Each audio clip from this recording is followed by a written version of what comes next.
Life is hard, leadership is hard, and so we're here to ask some hard questions so that we can move onward. That's great. Love it. Well, Wes, I just want some of your advice here as you've been giving us the last couple conversations. And I just want to know, so often when we talk about leadership, there's this little token word called legacy, and everyone says, leave your legacy or legacy this, and it's usually tossed around in these spaces. And so I want to I want to ask you, in your experience, how should we be approaching this idea of legacy the deeper we walk into our leadership journey? What does that mean? I found myself when you said the legacy word, I found myself getting sad. Yeah, it was kind of a turnoff for you. Well, here's the deal, and the reason why it was a turnoff was not because legacy is bad. It was legacy for who? Yeah. That's and what was happening was I just suddenly had a fella's face in my and him talking about legacy. But it was in a way that it wasn't something so much of that legacy of eternal consequence. Mm-hmm. It was more like a memorial to me. So just be careful about when I think of legacy.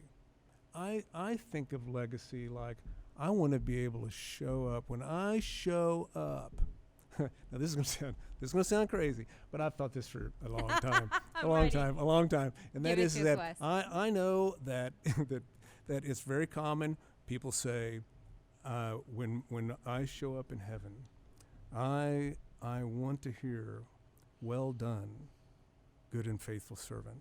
Well, when I show up in heaven, yeah, I want to get a high five. Yeah. I want to go, outstanding job, son. That's the kind of stuff I want to see. Yeah. I want the Lord to be so pleased. I want to be the guy at the state fair that to please him, to make my father proud of me. I have, that thing you hit the hammer on, right. It goes up to the bell. I want to bing. I want to ding the bell. Yeah. I want to knock the bell off. But it's. Yeah, he's gonna be like, "What are you doing here, Wes? Get back down there." Get back down there. No, but that's a different kind of legacy. That is not the legacy. That's the legacy wanting the approval of my father. Sure. Not the legacy of a statue of me. Yeah. Left on earth, so that you're just gathering dust, and so just be aware of what legacy. I think that the deepest fulfillment comes from not what the world might see as legacy, but what does God see? Did you just do what I asked you to do? And here's the deal.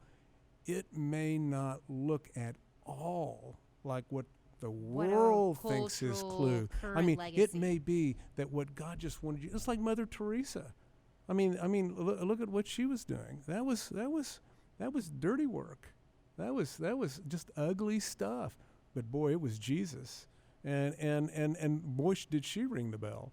And so, but it was humble, painful work, and so just when you think about legacy, don't think about neon lights. Just think about what did God tell you to do, and if you do it, that is a worthy legacy. Yeah, that's good, because in the context of legacy, we can so often go straight into an atmosphere of comparison. Oh, that's so dangerous. That is so dangerous because it's never ending. It's just like, so my wife is a facial plastic surgeon, and as she's pointed out over the decades, there's always going to be somebody cuter. There's always going to be. It's always going to be that way. And so if you are constantly hoping you're the cute, well, I'm sorry. I can just tell you right now, you're not. Yeah. And so it's the same way. It's the sin. It is a sin of comparison. It's pride. It's the kind of stuff that probably bumped Lucifer out of heaven. That kind of I'm just he didn't so get awesome. A high five. He did not get a high No. five. Well, I hope you get your high five. You want to do one right now? There you go. I'll do it. Awesome. Thank you, Wes. Thank that was you, great. Hannah. Thank you.